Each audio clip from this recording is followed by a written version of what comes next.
Well, that was US President Donald Trump giving his prime time address at the White House. Just to quickly bring you up to date with some of the top lines out of that address. He said, "We are on track to complete our military objectives shortly. We will hit them incredibly hard over the next 2 to 3 weeks. Discussions are ongoing," he said. Regime change, he reiterated, was not our goal, but it has happened because we have taken out their leadership completely. He said, if there is no deal, we're going to hit all of their electrical plants simultaneously, but we won't hit their oil. We haven't done that yet. It would give them no chance of surviving as a country. He also went on to say that the core strategic military objectives are nearing completion. We're going to finish the job. We're going to finish it very fast. And he ended with, we have all the cards and they have none. Well, we have our White House chief correspondent, as well as a panel of experts here to dissect and analyse President Donald Trump's speech. Thank you very much for staying with us. I know you're all obviously listening very, very intently to all of that. I'm going to get all four of our guests, before we come to you, Alan, to just go through and give us 1 or 2 sentences about what stood out to you. David Des Roches, can we begin with you, please? Sure. So there's 2 things. The first is that he kind of slipped in there that there were unexpected capabilities that Iran had.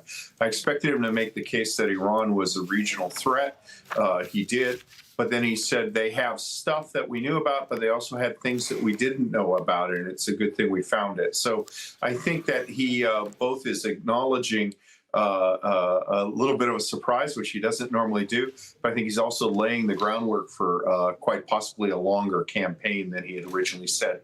And the second thing, I was taken by the fact that he spoke of the simultaneous attacks on the electricity grids, which is something that has been discussed since the opening of the campaign. But it was interesting that he hasn't mentioned perhaps the reciprocal closure of Iranian ports. And that was something I was looking for. OK, we'll get into that in just a moment. Harlan, what stood out for you? The speech was embarrassing, depressing, incoherent, and full of contradictions. If you take out Iran's oil, you're just going to raise the price of oil and gasoline. I think Iran will be looking at that as a victory speech for them. It was a pity the president could not lay out his case and tell us what he plans to do. Taking out Iran's infrastructure is not the answer. And I'm deeply embarrassed and I'm afraid very, very unhappy with that speech. OK, Alan Fisher, our US chief correspondent, if we can come to you to help dissect everything that we heard there. Obviously very significant, but he reiterated what we'd already heard from him over the last few days, that this was going to continue for at least another few weeks. He says they've had swift and overwhelming victories. They're getting very close to that final victory and set a timescale of somewhere in the region of 2 to 3 weeks for that to be carried out. We were told there was a possibility he might mention ground troops. There was no mention of that. That he himself had said that he was going to be highly critical of NATO. There was some talk of how the allies should now move in and take control of the Strait of Hormuz, but there was no mention of that. He said many of the strategic goals have been achieved, and over the next couple of weeks they were going to continue their bombing. In fact, he said they were going to bomb Iran back to the Dark Ages.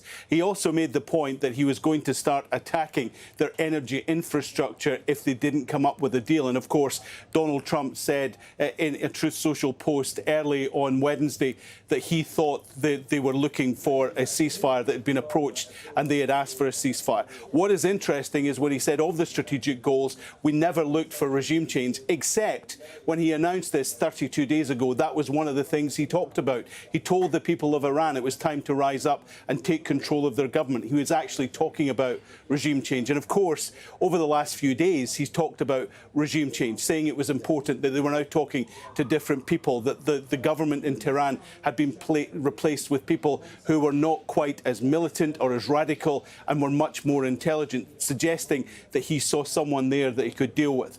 But this was a very threatening tone to Iran, and it's clear that this Operation Epic Fury is going to continue for 2 or 3 more weeks. He did touch on the economy. He did talk about how people were finding prices were much higher. But he said, look, the blame is on Iran, not the fact that he started the war. The blame is on Iran because they've threatened the Strait of Hormuz. If they weren't doing that, then oil would still be flowing.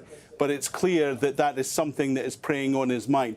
But we were looking for how long does this war take? We think 2 or 3 weeks. How does he get out of it? Not entirely clear. And what happens to the Strait of Hormuz? He seems to be suggesting it's up to other countries to secure that. The United States has done their job. Everyone else should now move in and do theirs. Yeah, a lack of clarity on many points. Alan, Henry, if I can bring you in here now. Do you agree with what Alan was saying there, that that was an incredibly threatening speech? It was, and actually, if I can be a bit of a contrarian here, that actually left me with some hope. Normally, Donald Trump's rhetorical style is to be really quite threatening right before there's some sort of a resolution. So I noticed here that he chose not to speak of ground forces and what they might accomplish. That to me was a positive. The threats to civilian infrastructure was also quite striking, as was the assertion that if the shooting stops, if there's a ceasefire, that Hormuz will sort of magically open, right? Because everybody will have a motivation to allow that to occur, including the Iranians. So that to me says that he's still considering the possibility of simply stopping and seeing what everybody else does. I hold that as an actual possibility. Richard, do you think that that is a viable option, though, for Trump, just to walk away after creating so many issues here without resolving many, if any, of them? Well, I think he would probably like to be able to do so. But as your other guests have indicated, the issue of the Strait of Hormuz clearly was not addressed. There was no way to ensure that global energy supplies would continue moving through the strait.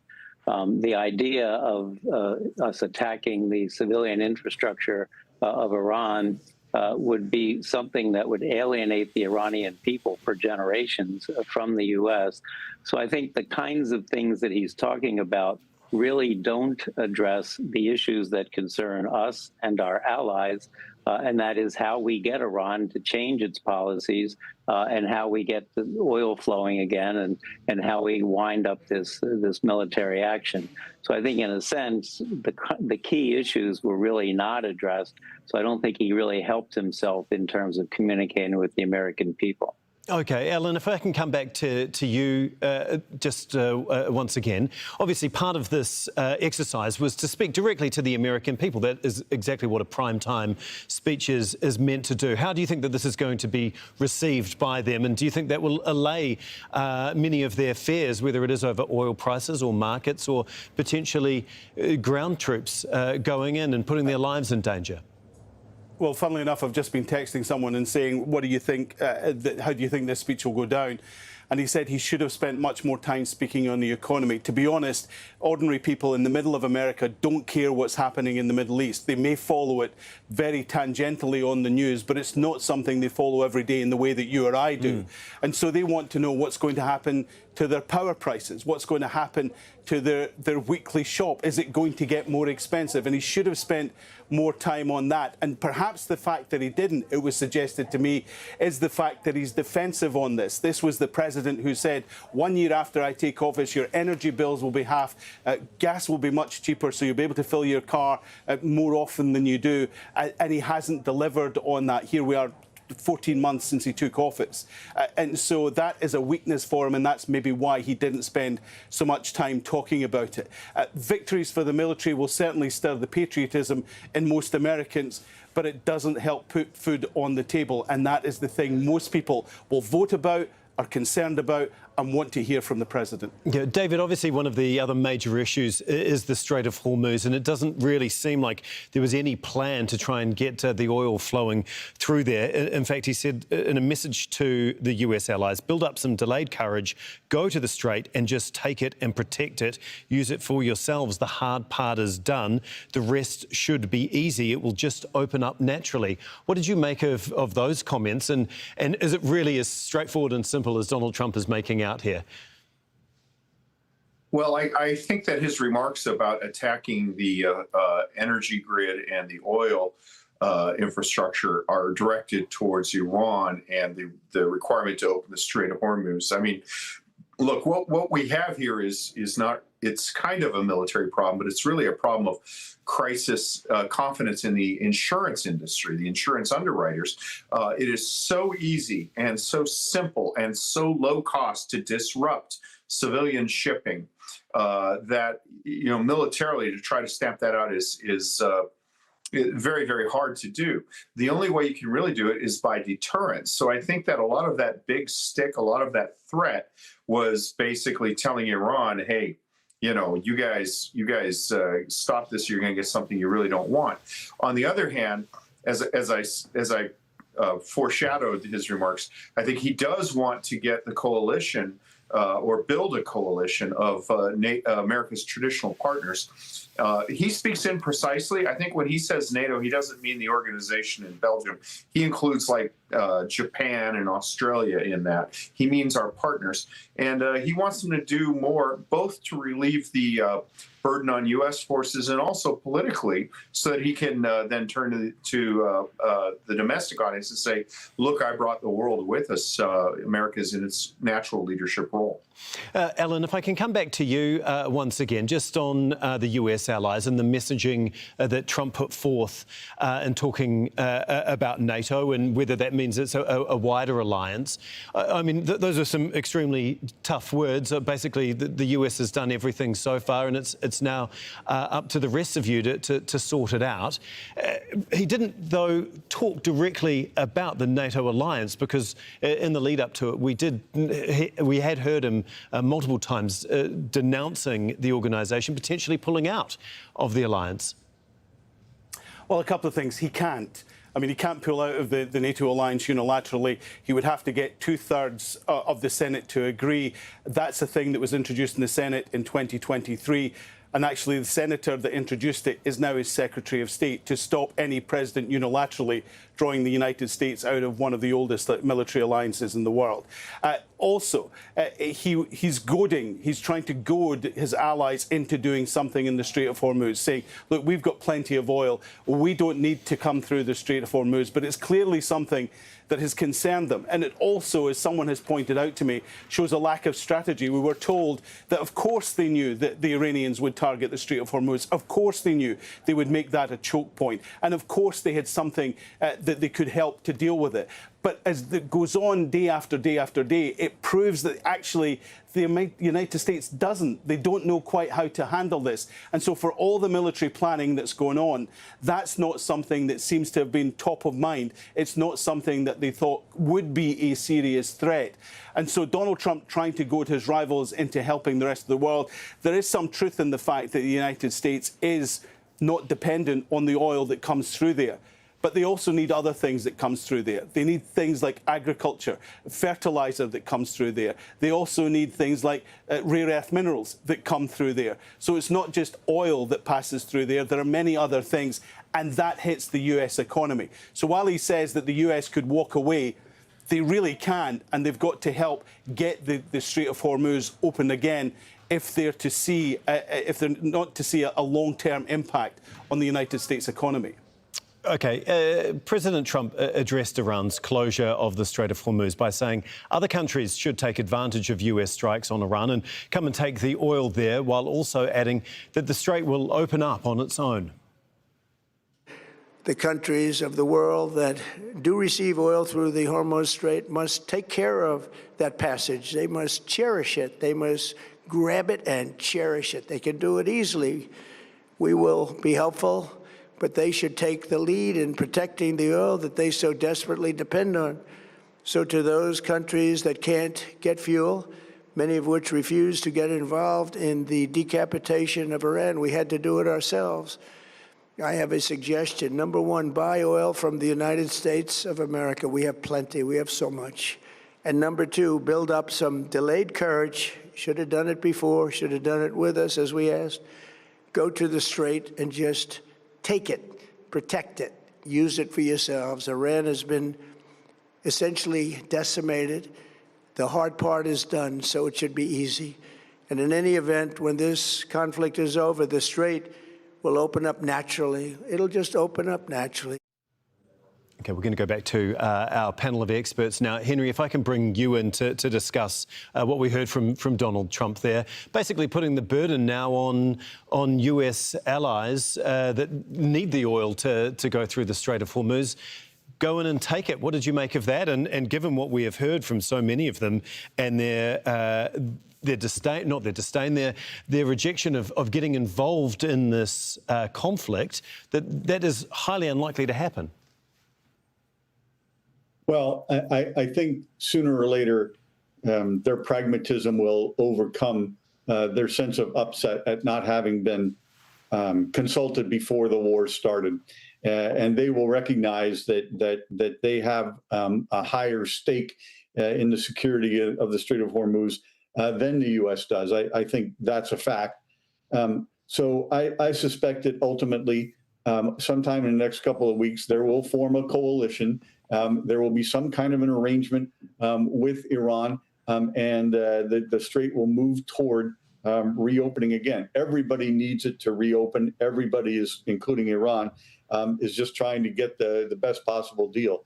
You know, Iran has already amply demonstrated, for the reasons cited by one of the other panelists, that it controls the Strait of Hormuz and it can turn it on and off anytime it wants.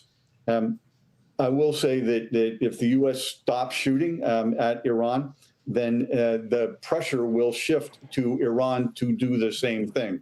And all the international pressure being focused on the U.S. will be somewhat shifted to Iran. And then finally, I just wanted to point out, you know what? Iran is not going to change. And it's good, I guess, that the president thinks that the current leadership, whoever that is more reasonable. But the Iranian empire has been roughly the same and is engaged in the same type of behavior literally for thousands of years. And I actually think it's possible that these guys who were raised up in the very ideological, fanatical Iranian Islamic Republic are going to be worse than the previous guys, except maybe more competent. So not so optimistic on that front, if I may say. Not as optimistic as Trump was in that speech. Richard, if I can bring you in on all of this now, just on the fact that Trump seems to believe that he'll be able to walk away from the Strait of Hormuz and it will sort itself out. What do you make of that? Well, first of all, I think it's very clear that the American public has learned a great deal about the Strait of Hormuz in the last month. And it is true that the American public understands that the U.S. does not get much oil or gas, for that matter, from the Strait, although American farmers are very aware that they get most of their fertilizer coming through the Strait. But Americans also have seen that disruptions of energy coming through the Strait has caused U.S. energy costs to go through the roof. So there is a connection between the Strait being closed and the cost to Americans. So even if President Trump wants to say that whether the Strait is open or closed is indifferent to us, the American people realize that's not the case. But I think along with what Henry was saying, if we can get to some kind of a ceasefire and end to the hostilities, then I do think we will get to the point where something can be arranged to allow shipping again through the Strait.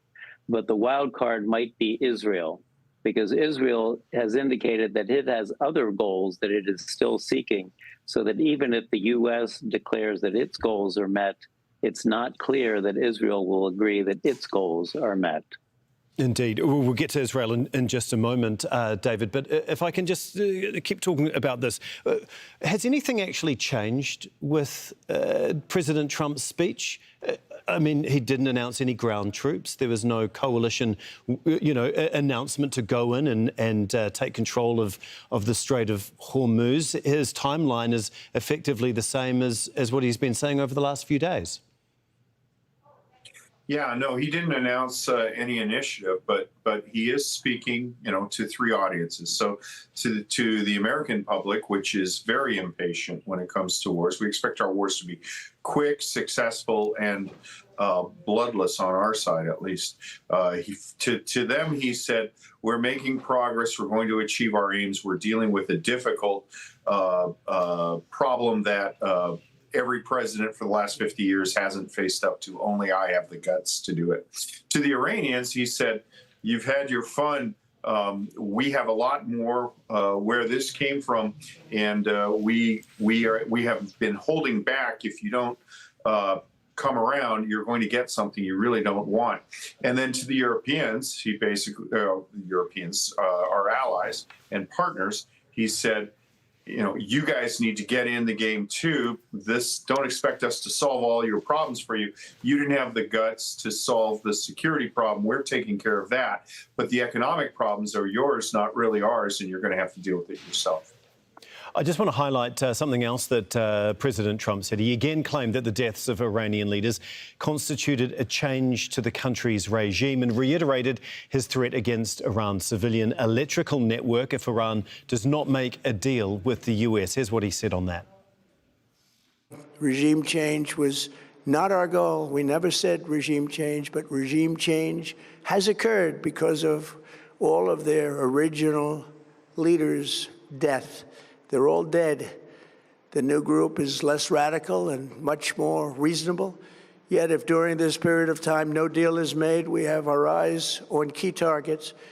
If there is no deal, we are going to hit each and every one of their electric generating plants very hard and probably simultaneously. Henry, if I can come back to you on this, I think I saw you shaking your head as you were listening to Donald Trump's comments there. What did you make of that?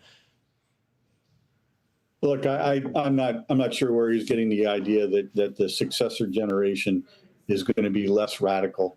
I think it's far more likely that they'll be more radical, and also in a transition moment like the Iranian regime is experiencing right now, it's the more radical who tend to win out. Because if somebody wants to argue that, oh, it's time to make a deal with the Americans, that person will be immediately called out and brutalized and possibly killed as a traitor. Therefore, in Iranian political terms, I suspect it's far better for survival purposes to be more extreme right now, which will make it more difficult, I think, to get to a deal and will, I think, drive them to move faster to reestablish their position when the war does in fact end. So sorry for the head shaking, but that's where that's what strikes me. The idea that these guys are going to, come up and be reasonable and see the light, that's the least likely outcome. Hey, these guys just murdered 40,000 of their own people back in January, had no problem doing that. So that's what they are. Okay, Harlan, if I can bring you in, can bring you in on this. I know I can see you wanting to jump in. What do you have to add? Well, first of all, the Strait of Hormuz is not exactly closed. What you may not know is the Majlis just approved a plan called a Hormuz tax. I wrote a column last week saying, how do you open the strait? It'll be about $1 trillion. So I think what's going to happen is that there'll be some kind of agreement. There are already talks with Pakistan and India who are allowing their ships to get through. So I think there are going to be payoffs. But I think something else that we need to realize, Trump's speech was remarkably fact-free. He talked about how brilliantly the military did, and the military did. But compared to Desert Storm in 1991 and Iraqi freedom in 2003, our military did far, far better. So the comparisons are really not, to me, seemingly worthwhile. There is no existential threat. Iran was a long way from making long-range rockets. And even though they had 60% enriched uranium and possibly 900 pounds, they were not very, very close to making a bomb. And even if they did, the bombs would be too massive to be able to be transported. I think that the issue here is that Trump is probably paving his way for an extrication strategy. But one thing I will say is virtually certain. Iran will develop a nuclear weapon over time. And this is causing an existential problem from Israel. The dilemma that we faced was that our engagement in Iran, in my mind, was not existential. It is existential for Israel. So what is Israel going to do now that it seems to me inevitable? Whether it takes 10 or 20 years, Iran is very likely to develop a bomb. Even if we back out, what does the Israelis do? That's going to be a major point of contention which I do not have a very good answer as to how to solve. No. Richard, if I can bring you in on this point, obviously many countries around the world will be watching very closely Donald Trump's remarks. No doubt no one closer than Benjamin Netanyahu. How do you think that he is going to assess Trump speaking there, and what will worry him most? Well, I think the potential that Trump would make a decision to end U.S. military engagement is something that he would not want to see, because seems clear that Israel wants to continue to do a lot more military damage to Iran. I think, in fact, Israel would be more prepared than the U.S. to really begin to strike critical infrastructure in order to really set back Iran's ability to recover and to reconstitute any of its military activity. That's not something the U.S. has wanted to do. So we'll have to see if Israel does take that kind of course, in particular, if President Trump does end our military engagement, say, in the next couple of weeks. So I don't think he was probably pleased to see the idea that we might be standing down. There was no mention of ground forces. So in that sense, it doesn't seem like it would be the kind of speech that would cause him to feel like the U.S. is going to stay in this for the longer haul to help Israel reach its goals. Yeah, David, if I can bring you in on this, how aligned do you think that the US and Israel are on what still needs to be achieved here? Well, I think militarily, the U.S. and Israel are pretty much in lockstep. But I think politically, as Ambassador Schmierer said, there are different political objectives here. I think it might be instructive to look at the case of Syria, where once the Bashar al-Assad regime fell, the United States just said, okay, there's a new guy. Let's find a way to work with him. Israel, on the other hand, said, yeah, this guy may be a good guy, he may not be a good guy, but, you know, he's just one guy. And they launched on a protracted campaign to ensure they destroyed, you know, any aircraft, any artillery piece they could find to ensure that Syria would never, in the near future, pose a threat to Israel. I think we'll see the same thing in Iran. I think that President Trump is content to do what he said, which is just remove Iran's ability to reach out and harass and attack its neighbors. And then I think he has confidence that maximum pressure and economic power will lead to a lasting regime change from within Iran. Israel doesn't want to wait for that. I think they want to get rid of the regime on their own. So we don't have a schism yet, but once military success is achieved, I think we'll see one. OK, we're going to bring in Rob McBride now. He's been following developments for us from the Jordanian capital, Amman. Rob, can you just, first of all, give us an idea how you think and how the Israelis will perceive Donald Trump's comments tonight? Yeah, I think reaction will be fairly mixed from Israel. I think one of the main concerns going into this was all of the talk about some sort of back channel deal or even a ceasefire suddenly being declared.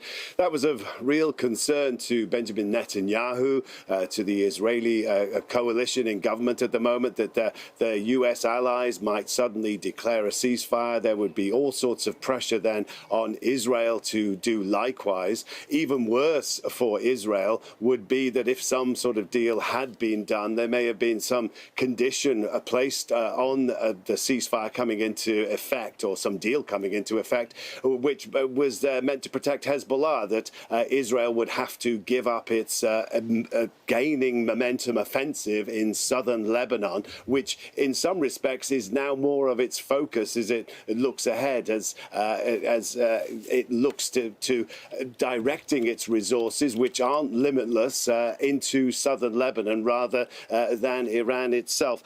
So there is, I suppose, a slight relief that they're not talking about any ceasefire, that for the next couple of weeks at least, the US is talking about continuing this intensive air campaign. That seems to fit with Israel's timetable. We heard from Netanyahu a few days ago in an interview with a US network that he he was in his reckoning, just over halfway through their list of targets. Other spokespeople for the Israeli military have said that they're into the conclusion phase. They've only got a few days to go, but 2 weeks of an intensive air campaign would seem to fit with Israel's timetable as it stands at the moment. What happens after that, if there is some kind of agreement that might require Israel to desist, to pull back, to stop its attacks on Iran under US pressure, well, that's another concern. But for the next couple of weeks at least, so far so good. OK, thanks so much for that, Rob McBride, for us in Amman. We're going to go to Mohammed Val, who is in Tehran for us. And as we heard, Donald Trump repeated his threats to strike Iran's energy infrastructure if it did not reach a deal. Is that likely, though, these latest threats likely to get Iran to negotiate? Well, the likelihood that this is going to force the Iranians to negotiate is slim, I think, because none of what he said tonight is new to the Iranians. The same threats, the same types of ideas and rhetoric against Iran. That's what he said in this speech tonight. And for Iranians, there is almost nothing new in this speech. And for them, they will continue also the same type of rhetoric. They will continue to focus on the military defense, on the military retaliations, and they will continue to say that there are no negotiations because none of what he said tonight is going to encourage them to change their stance towards this war. To the contrary, I think the leaders here will say, look, this is what we told you. There is nothing that he is going to put on the table of anything concrete and tangible for the Iranians to make them change the way they are approaching this war. And I think that's what the leaders here are going to say regarding this speech. There is no offer there on the table. There is no new offer except that call for a deal, which is unclear to the Iranians because they haven't seen any willingness to compromise on the part of the Americans regarding the 5 demands by the Iranians and those 15 points by the Americans. The gap is still very wide between the two sides.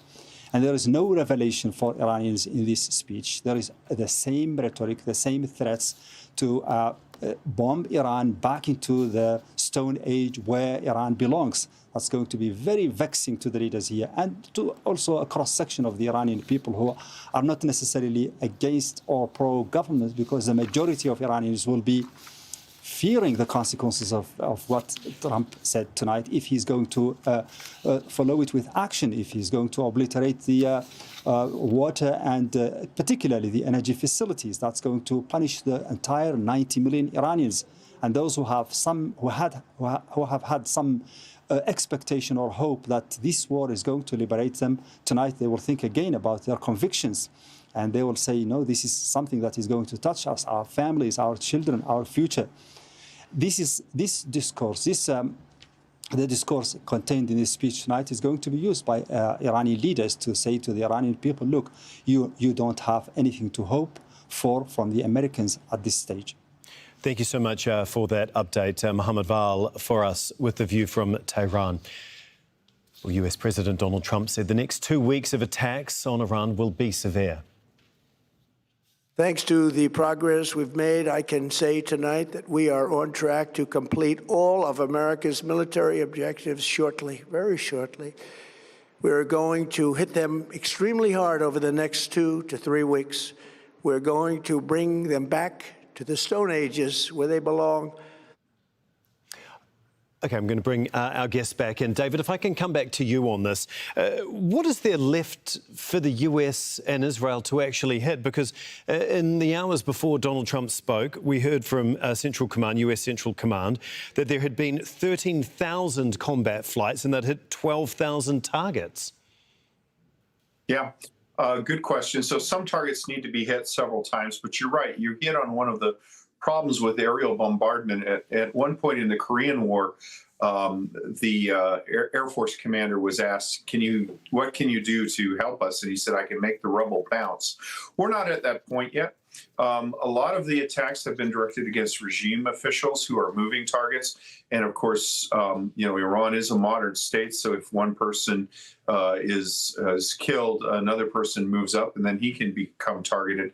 We've also seen an evolution from the tactical necessity of destroying the air defense network. And President Trump made a point of saying that the air defense network is history, and I think he's correct on that, towards ballistic missile sites, storage sites, moving up the supply chain for ballistic missiles to things like the factories that make the motors, the warheads, to the steel mills that make the bodies of the missiles, things of that nature. Right. So there are still a number of targets. Increasingly, you get towards dual-use technology, a factory that produces a military product but also produces a civilian product.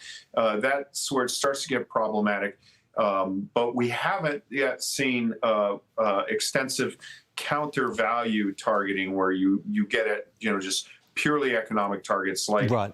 The fuel infrastructure, the way Iran has targeted the GCC states. OK, Harlan, we've got a couple of minutes left of this discussion. What will you be looking at to happen over the next couple of weeks? And how dangerous is it if, after 2 or 3 more weeks of this bombing campaign, the US walks away? Let me make 3 points. First, there are a large number of underground factories that make drones and missiles that have not been touched. And Central Command has not necessarily been candid about that. About the Iranian Air Force and Navy, it really didn't have one. The Iranians were still flying F-14 Tomcats that Tom Cruise flew in the first Maverick movie. Second, Trump did not mention talks. Remember how positive he was that talks were making great progress. The fact that he made no mention is probably going to alienate the diehard MAGA base who said, "You promised no wars. What were you doing about this?" And if I had to make a guess, by week's end, oil will be $120 a barrel. That will mark the success or failure of Trump's attempt to sell the American people on the war through this speech tonight. OK. Henry, just very quickly before we go, your final thoughts. When the US do pull out, what sort of mess do you expect them to leave behind? Big one. You're going to have a really very angry Iranian regime to deal with. If the Israelis succeed in getting what they want, you have a high potential for chaos in that landmass, which none of the neighbors want. And that's why I actually think the Pakistanis are so deeply involved, because they know that Iran is an empire and it can come unglued. And then secondly, or lastly, I guess I would say, quite right, the Iranians have nuclear ambitions now. They've learned if you don't want to be invaded, get the bomb.